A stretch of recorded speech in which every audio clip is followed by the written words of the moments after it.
بسم اللہ الرحمن الرحیم، السلام علیکم۔ آج کا جو ڈان ایڈیٹوریل ہے تو اس کو انالائز کرتے ہیں گلیئرنگ ارریگولیرٹیز۔ تو اس میں کیا کہتے ہیں؟ اس میں کہتے ہیں کہ جو الیکشنز کے پاکستان میں 8 فروری کو پاکستان میں الیکشنز ہوئے، لیکن اس الیکشن میں کچھ ارریگولیرٹیز سامنے آئے، اور ان جو ارریگولیرٹیز کے ان کی وجہ سے کچھ لوگ ہیں جو کہ پروٹیسٹ کر رہے ہیں۔ تو وہ ارریگولیرٹیز کیا ہے وہ بھی دیکھیں گے۔ تو اس میں کہتے ہیں کہ ریزلٹ ڈیفرنس، جو ریزلٹ ہے تو اس میں ڈیفرنس آ رہا ہے، جس کی وجہ سے جو کینڈیڈیٹس ہے تو وہ کنٹری کے اندر پروٹیسٹ کر رہے اور کہتے ہیں کہ جو پاکستان میں جو الیکشنز ہوئے تو وہ فری اینڈ فیئر نہیں ہوئے۔ ریزلٹ کے ڈیفرنس کا مطلب یہ ہے کہ وہ ریزلٹ جو کہ جو ریٹرننگ آفیسر ہے جو ریزلٹ دیتا ہے، جو کہ الیکشن کمیشن آف پاکستان ہے، وہاں سے جو ریزلٹ آتا ہے، اور جو میڈیا پر جو اس سے پہلے جو ریزلٹ تھا، مطلب کہ پولنگ سٹیشن کے اندر جو گنتی کی گئی اور وہاں پر جو ریزلٹ اناؤنس کیا گیا تو وہ ریزلٹ وہاں پر جتنے ووٹس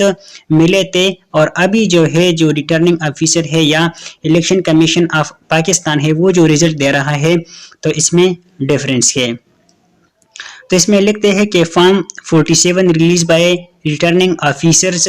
تو جو ریٹرننگ آفیسرز ہیں تو وہ جو فارم 47 جو ہے وہ دے رہا ہے، تو اس میں جو ریزلٹ ہے تو اس میں ڈیفرنس سامنے آ رہا ہے۔ مزید اس میں کہتے ہیں کہ long time taken to finalise result, اور جو ریزلٹ ہے تو اس کو فائنلائز کرنے میں زیادہ ٹائم لگا، کئی دن جو ہے اس کو فائنلائز کرنے میں لگے۔ Media result almost near to result of rural areas but opposite in urban. اس میں کہتے ہیں کہ میڈیا پر جو ریزلٹ جو ہے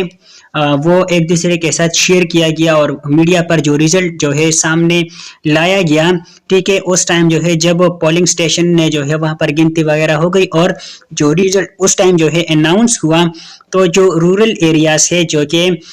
ولیجز ایریا ہے، تو وہاں پر جو ریزلٹ ہے تو جو ریزلٹ میڈیا پر موجود ہے اور جو ابھی جو الیکشن کمیشن آف پاکستان جو ریزلٹ دے رہا ہے، تو ان دونوں میں اتنا فرق نہیں ہے۔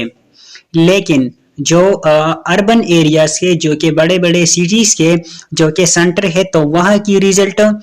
جو الیکشن کمیشن آف پاکستان دے رہا ہے اور میڈیا پر جو ریزلٹ ہے تو اس میں بہت فرق آ رہا ہے۔ تو اس میں کہتے ہیں کہ candidates were not given form 45، اور جو کینڈیڈیٹس کے تو ان لوگوں کو جو فارم 45 ہے تو وہ بھی نہیں ملا۔ اب یہ جو فارم 45 ہے تو اس کو ہم لاسٹ میں ڈسکس کریں گے کہ یہ کیا ہے، اس کی ڈیٹیل جو ہے وہ ہم دیکھیں گے۔ مزید اس ایڈیٹوریل میں لکھنے والا وہ کہتے ہیں کہ پی ٹی آئی بیکڈ انڈیپینڈنٹ، جو پی ٹی آئی ہے تو جو انڈیپینڈنٹ کینڈیڈیٹس کے تو اس کے پیچھے جو ہے وہ پی ٹی آئی ہے، اور پاکستان کی تاریخ میں جو ہے جو سب سے زیادہ جو پہلی دفعہ جو ہے پاکستان کی تاریخ میں جو انڈیپینڈنٹ کینڈیڈیٹس ہے تو انہوں نے زیادہ سیٹیں جو ہے وہ جیتے اور پاس ہوئے، اور اس کے پیچھے جو ہے وہ پی ٹی آئی ہے۔ تو اب زیادہ سیٹیں جو ہے ان لوگوں نے جیتے، لیکن جو ریزلٹ جو ہے ابھی پہلے جو ریزلٹ تھا اور ابھی جو ہے جو ریزلٹ وہ ڈکلیئر کیا جاتا ہے تو اس میں بہت فرق ہے۔ تو اس کی وجہ سے جو یہ کینڈیڈیٹس کے تو انہوں نے challenge returning officer result in court. تو جو ریٹرننگ آفیسر ابھی جو ریزلٹ دے رہے ہیں تو ان کو چیلنج کیا ہے کورٹ میں ان لوگوں نے، اور پروٹیسٹ بھی ان لوگوں نے کیے۔ تو اب الیکشن کمیشن آف پاکستان اس کو کیا کرنا چاہیے، ایڈیٹوریل والا اس میں کیا لکھتے ہیں؟ تو اس میں لکھتے ہیں کہ election commission of Pakistan withhold result فروری 2021 ڈس کا بائی پول ریگنگ۔ اس میں لکھتے ہیں کہ جیسے کہ فروری 2021 میں جو الیکشنز ہوئے ڈس کا بائی فول، وہاں پر جو الیکشن ہوئے تو یہ کہا گیا کینڈیڈیٹس نے کہ وہاں پر ریگنگ ہوئی ہے، تو اس کی وجہ سے جو ہے وہ جو الیکشنز تھے تو اس کو روکے گئے، وہ جو ریزلٹ تھے تو اس کو روکے گئے، ٹھیک ہے، ریزلٹ کو روکے گئے، انہوں نے ریزلٹ کو روکا۔ تو اب اس میں کہتے ہیں کہ ابھی جو کینڈیڈیٹس ہیں تو وہ بھی یہی کہتے ہیں کہ یہ جو ریزلٹ ہے تو اس میں جو ہے وہ چینج آ رہا ہے، اس میں ڈفرینس آ رہا ہے، تو الیکشن کمیشن آف پاکستان کو چاہیے کہ ابھی بھی یہ جو ریزلٹ دے رہا ہے اس کو روکے، ٹھیک ہے۔ اس کے ساتھ وہ کمپیئر کرتا ہے ابھی یہ جو الیکشن ہے تو اس کو 2021 میں جو الیکشنز ہوا تھا جس کے ریزلٹ روکے گئے تھے، تو اس کے ساتھ اس کو کمپیئر کیا جاتا ہے۔ مزید اس میں لکھتے ہیں کہ سیم ایکشن نیڈڈ، کہ اس کو سیم جو ہے ایکشن لینا چاہیے، opportunity to restore its credibility, اپنی کریڈیبلٹی کو ریسٹور کرنے کے لیے اس کے پاس یہ اپرچونٹی ہے کہ وہ جو ریزلٹ دے رہا ہے تو اس کو روکے، ٹھیک ہے۔ کیونکہ اس سے پہلے بھی جو الیکشن کمیشن آف پاکستان ہے تو اس پر بہت سارے جو سوالات ہے تو وہ اٹھائے جاتے ہیں کہ وہ ایک ویک باڈی ہے اور اس کو جو ہے ڈیفرنٹ طریقوں سے اس کو پریشرائز کیا جاتا ہے، تو اور اس کی جو پاور ہے اس کا مس یوز کیا جاتا ہے، مختلف سوال جو ہے اس کے حوالے سے اٹھائے جاتے ہیں۔ تو اپنی کریڈیبلٹی اس کو ریسٹور کرنے کے لیے اس کو چاہیے کہ ابھی جو ہے یہ کام کرے۔ مزید اس میں لکھتے ہیں کہ with international pressure growing it must act quickly, اور جو انٹرنیشنل پریشر ہے تو وہ بھی گرو کر رہا ہے، وہ بھی بڑھ رہا ہے، تو ابھی چاہیے کہ کچھ جو ایکشن ہے تو جلدی کوئی ایکشن لے لیا جائے، ٹھیک ہے۔ اب وہ جو فارم 45 ہو اور اس کی ریگنگ وہ کس طریقے سے ہو سکتی ہے تو وہ چیزیں اب ایکسپلین کرتے ہیں۔ تو اب الیکشنز جو ہے پاکستان میں ہوئے تو وہ لوگ جنہوں نے ووٹس ڈالے ہیں تو ان لوگوں کو وہ پولنگ سٹیشن کا اس کے حوالے سے وہ سٹرکچر اس کو کچھ نہ کچھ اس کے بارے میں پتہ ہوگا، لیکن فار ایگزامپل پولنگ سٹیشن ہے ایک، اور ایک پولنگ سٹیشن کے اندر فار ایگزامپل 1000 ووٹس ہے، تو اس میں ایک بندہ ہوتا ہے جس کو کہتے ہیں پریزائڈنگ آفیسر، یہ آپ لوگ سمجھ لے کہ یہ ایک ہیڈ ہوتا ہے جو کہ پورا جو پولنگ سٹیشن ہوتا ہے تو اس کو کنٹرول کرے گا۔ اس کے ساتھ ایک بندہ ہوتا ہے جس کا نام ہے سینئر اسسٹنٹ پریزائڈنگ آفیسر، اس کو کہتے ہیں۔ نیکسٹ اس میں جو ہے اسسٹنٹ پولنگ آفیسرز ہوتے ہیں اور پولنگ آفیسرز ہوتے ہیں اور پولنگ ایجنٹس ہوتے ہیں۔ اب ایک رف سا ڈائیگرام ہے، اس کی مدد سے اب یہ چیزیں جو ہے وہ سمجھتے ہیں۔ اب فار ایگزامپل یہ جو ڈبے جو ہے ڈرا کیے گئے ہیں تو آپ یہ تمام جو ہے ایسا مان لے کہ یہ ایک روم ہے اور ایک روم کے اندر یہ تمام یہ چیزیں موجود ہیں، اور یہ جو ڈور لکھا گیا ہے تو وہ اس روم کی ڈور ہے، ٹھیک ہے۔ اب اس روم میں جو ہے اس روم سے یہ جو ڈور ہے تو اس سے انٹر ہوتے ہی یہاں پر فار ایگزامپل جو ہے جو پریزائڈنگ آفیسر ہے تو وہ یہاں پر بیٹھا ہوا ہے، ٹھیک ہے۔ اب اسی طرح ہے کہ اوپر سے اگر ہم دیکھیں اسسٹنٹ پریزائڈنگ آفیسر ایک بندہ بیٹھا ہوا ہے، ٹھیک ہے، دوسرا بھی اسسٹنٹ پریزائڈنگ آفیسر ہے اور تیسرا جو ہے یہاں پر پریزائڈنگ آفیسر ہے۔ یہاں پر پولنگ جو ایجنٹ ہوتا ہے تو وہ بیٹا ہوگا، ٹھیک ہے، ڈور سے انٹر فار ایگزامپل آپ لوگ مان لے کہ وہ یہاں پر بیٹا ہے۔ تو اب اسی طرح ہے کہ ایک سیویلین ہے، ایک بندہ ہے، ٹھیک ہے، سٹیزن ہے جو کہ اس ڈور سے انٹر ہوا اور وہ سیدھا گیا، یہ جو 3 لکھا گیا ہے اور پی او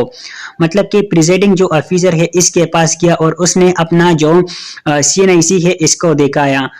دکھایا اور اس کا جو ووٹ ہے تو وہ یہاں پر موجود ہے، تو وہ یہ جو پریزائڈنگ آفیسر ہے تو وہ لسٹ میں جو ہے اس کا نام دیکھے گا اور اس کا ووٹ جو ہے وہ یہاں پر موجود ہے تو اس کو کاٹے گا، ٹھیک ہے، اس کا نام جو ہے وہ پکارے گا، زیادہ تر وہ اونچا پکارتے ہیں کہ باقی لوگ بھی اس کو کاٹے کہ اس کا جو ووٹ ہے تو وہ یہاں پر موجود ہے اور اس کی جو انگوٹھی ہے تو اس پر نشان لگائے گا، اور وہ جو CNIC ہے تو یہ جو 2 نمبر ہے تو اس کو فارورڈ کرے گا اور یہ جو ہے کیا کرے گا، اس کے پاس جو ہے پرچی ہوگی، ٹھیک ہے، اور وہ ہوگی پروونشنل اسمبلی کی، اور یہ جو اسسٹنٹ پریزائڈنگ آفیسر ہے جس کے 1 لکھا گیا ہے تو اس کے پاس نیشنل اسمبلی کی پرچی ہوگی۔ یہ جو پروونشنل اسمبلی ہے تو اس کی ابھی جو پرچی تھی تو وائٹ تھی، اور جو نیشنل اسمبلی ہے تو اس کی جو ہے وہ بلو کلر کی پرچی تھی، تو وہ دونوں جو ہے وہ اس کے لیے ایک ایک پرچی کاٹے گا اور اس سے جو ہے جو CNIC ہے تو وہ لکھے گا اور ساتھ میں جو ہے اسے انگوٹھے وغیرہ وہ لگائے گا. ٹھیک ہے. اب اسی طرح ہے کہ یہاں پر جو 1 2 اور 3 لکھا گیا 1 پاکستان مسلم لیگ نون اور یہ جو ہے پاکستان پاکستان PTI والے ہیں. ٹھیک ہے. تحریک انصاف والے ہیں اور پاکستان پیپلز پارٹی والے ہیں. اس کے علاوہ باقی بھی یہ جو ہوتے ہیں تو یہ ہوتے ہیں پولنگ ایجنٹس. یہ پولنگ ایجنٹس ہوتے ہیں اور یہ عام لوگ ہوتے ہیں اور یہ جو اس سائٹ پر ہوتے ہیں تو یہ سرکاری بندے ہوتے ہیں. جو پولنگ آفیسر ہوتا ہے اسسٹنٹ پولنگ آفیسر اور یہ جو ہے سرکاری بندے ہوتے ہیں. تو یہ جو ہے جب یہ جو پولنگ ایجنٹ ہوتا ہے جو پولنگ آفیسر ہوتا ہے تو یہ جب اس کا نام جو ہے وہ لیتا ہے تو یہ تمام جو ہے وہ بھی اس کا نام جو ہے وہ ڈھونڈتے ہیں اور اس کو لائن اس پر لگاتے ہیں کہ اس نے ووٹ یہاں پر ڈالا. تو اس طریقے سے وہ بندہ جو ہے اس کے لیے جب وہ پرچی نکالتا ہے تو یہ جو ریڈ کلر کا ہے اور جس پہ جو ہے کچھ نہیں لکھا گیا, فار ایگزامپل یہ یہاں پر ڈائس کے اسٹمپ یہاں پر موجود ہے تو وہ یہاں پر جائے گا اور اسٹمپ جو ہے وہ جو پروونشل اسمبلی اور نیشنل اسمبلی ہے اس کے پاس جو 2 پرچے ہے تو اس پر اسٹمپ لگائے گا اور اس کو فولڈ کر کے فار ایگزامپل یہ جو سینٹر ہے تو سینٹر میں 2 باکسز موجود ہے, ایک وائٹ ہے اور ایک گرین ہے. تو وائٹ میں جو ہے وہ پروونشل اسمبلی کی وہ جو پرچی ہے تو وہ ڈالے گا اور جو گرین ہے تو اس میں جو ہے وہ نیشنل اسمبلی کی پرچی ڈالے گا اور اس کے بعد جو ہے وہ دروازے سے باہر جائے گا. تو اس طریقے سے ہوتے فار ایگزامپل یہاں پر جو ووٹس ڈالے گئے تو یہاں پر 1000 ووٹس جو ہے کینڈیڈیٹس جو ہے وہ یہاں پر آئے, جو لوگ ہیں تو وہ یہاں پر آئے, انہوں نے یہاں پر ووٹس ڈالے اور جو پولنگ ایجنٹس ہیں ٹھیک ہے جو مسلم لیگ نون والے ہیں PTI والے ہیں اور جو PPP والے ہیں تو انہوں نے اس کے نام کاٹے. ٹھیک ہے. تو اس کے پاس بھی ان لوگوں کے پاس بھی ڈیٹا آ گیا کہ اتنے لوگوں نے ووٹس ڈالے تو ان تمام لوگوں کے پاس بھی 1000 بندے جو ہے انہوں نے کٹ کیے, ان کے نام جو ہے وہ وہاں پر لائن لگائے اور جو باقی یہ جو 3 ہے تو انہوں نے بھی ایسا کیا. اب 5 جو ہے وہ 5 بجے جو ہے ہو گئے تو جو پولنگ سٹیشن ہے تو یہ بند ہو گیا. اب جو ہے جتنی بھی ووٹس ہے تو اس کی گنتی ہوگی. تو جب اس کی گنتی ہوگی ٹھیک ہے تو اب وہ تمام جو بکسے ہیں جو 2 بکسے ہیں ٹھیک ہے تو وہ جب بند کیے گئے تھے تو یہ جو پولنگ ایجنٹس تھے تو ان کو سامنے جو ہے ان کے جو ڈکن ہوتے ہیں تو سیل سے وہ جو ہے بند کیے جاتے ہیں تو ان کے سامنے بند کیے گئے تھے. اب جب کھولیں گے تو ان لوگوں کے سامنے ہی ان کو کھولیں گے اور جو ووٹس کے تو ان کی گنتی ہوگی. تو اب ووٹس کی جو ہے وہ گنتی کی جائے گی اور جو ووٹس جو ہے وہ خراب ہوئے ہیں تو اس کو بھی الگ کیا جائے گا. تو اس طریقے سے وہ تمام جو ہے وہ ڈیٹا سامنے آ جائے گا. اب فار ایگزامپل پاکستان مسلم لیگ نون ہے تو 1000 ٹوٹل جو ہے وہ ووٹس ڈالے گئے تھے تو اس میں سے 200 جو ووٹس ہے تو وہ ان کو ملے. ٹھیک ہے. اور PTI والے ہیں 200 ان کو ملے اور جو PPP والے ہیں 200 ان کو ملے اور باقی جو کینڈیڈیٹس کے تو تھوڑے بہت جو ہے وہ ان لوگوں کو ملے. تو اب یہ تمام جو پولنگ ایجنٹس ہیں تو ان کو یہ معلوم ہوا کہ ہمیں کتنے ووٹس ملے اور کتنے جو ہے وہ خراب ہوئے. تو یہ تمام جو ہے ڈیٹا وہ کلیکٹ کیا جاتا ہے. تو اب یہاں پر جو ہے جو پریزائڈنگ آفیسر ہوتا ہے تو وہ تمام یہ جو ڈیٹا ہوتا ہے تو ایک فارم ہوتا ہے جس کو فارم 45 کہتے ہیں تو اس پر وہ ڈیٹا لکھتا ہے. اس میں جو کینڈیڈیٹ الیکشن کے لیے کھڑا ہوتا ہے اس کا نام ٹھیک ہے پارٹی اور اس نے جتنے ووٹس لیے اور جتنے جو ہے وہ خراب ہوئے ہیں تو یہ تمام ایک ڈیٹا جو ہے وہ تیار کی جاتی ہے اور وہ جو ہے جو ریٹرننگ آفیسر ہوتا ہے تو وہاں پر فارورڈ کیا جاتا ہے. اور اس کے علاوہ اس ریزلٹ کی ایک کاپی جو ہے یہ جو پولنگ ایجنٹس ہوتے ہیں تو ان کو بھی دیا جاتا ہے. تو اب فار ایگزامپل ایک ایریا ہے وہاں پر جتنی بھی وہاں پر حلقے ہیں تو ارد گرد جو ہے جتنی بھی جو ریزلٹ ہوتے ہیں تو ان تمام لوگوں کو اپنے میڈیا کے ذریعے جو ہے وہ دوسرے کے ساتھ شیئر کرتے ہیں تو ان لوگوں کو معلوم ہوتا ہے کہ فار ایگزامپل ہم نے جو ہے 20,000 ووٹس جو ہے مختلف حلقوں میں ہم نے لیے. تو ابھی ان لوگوں کو تو اپنے ریزلٹ کا پتہ ہے. اب یہ ریزلٹ جو ہے وہاں پر جو ریٹرننگ آفیسر ہے تو وہاں پر چلے گئے لیکن ریٹرننگ آفیسر جو ہے جب دوبارہ اس کو ڈکلیئر انہوں نے کیا تو اب وہ 20,000 کے بجائے جو ہے فار ایگزامپل جو ہے وہ 15,000 اس نے کہے کہ انہوں نے 15,000 ووٹس لیے ہیں. تو اسی وجہ سے جو ہے یہ لوگ پروٹیسٹ کرتے ہیں کہ یہاں پر جو ریزلٹ ہمیں جو ہے وہ دکھائے گئے تھے، جو ڈکلیئر ہوئے تھے، اور ابھی جو الیکشن کمیشن آف پاکستان ہے وہ جو ریزلٹ وہ ڈکلیئر کرتا ہے تو اس میں فرق آ رہا ہے. تو اسی وجہ سے جو ہے وہ کہتے ہیں کہ الیکشن میں ریگنگ ہوئی ہے اور پروٹیسٹ وغیرہ وہ ہوتے ہیں. تو یہ ایڈیٹوریل اس کے حوالے سے تھا. اب امید ہے کہ یہ جو سٹرکچر ہے اور یہ جو چیزیں ہیں تو وہ آپ لوگوں کو سمجھ آ گیا ہوگا، جو کہ میں نے ایک کوشش کی. اب پیپر پرسپیکٹیو سے اس ایڈیٹوریل کو دیکھیں تو اس میں ڈیموکریسی پر فوکس کیا گیا، ٹھیک ہے، اور جو الیکشن کمیشن آف پاکستان ہے کہ ان کو کیا رول پلے کرنا چاہیے کہ ابھی جو ہے اس کو جو ریزلٹ ہے تو اس کو روکنا چاہیے، کیونکہ جو لوگ ہے تو وہ کہتے ہیں کہ الیکشن میں ریگنگ ہوئی ہے، تو اب اس کی جو ہے وہ اکاؤنٹیبلٹی بھی ہونی چاہیے. تو یہ تھا آج کا ڈان نیوز پیپر کا ایڈیٹوریل، جس کو ہم نے انالائز کیا کہ اس میں کیا لکھا گیا ہے، رائٹر اس میں کیا کہتے ہیں. مزید جو ہے جو ایڈیٹوریلز کے تو اس کو بھی ہم انالائز کریں گے. تو اس کے لیے ہمارے چینل کو سبسکرائب بھی کریں اور اپنے دوستوں کے ساتھ شیئر بھی کریں. ملیں گے نیکسٹ لیکچر میں، تب تک کے لیے دیجیے اجازت. اللہ حافظ.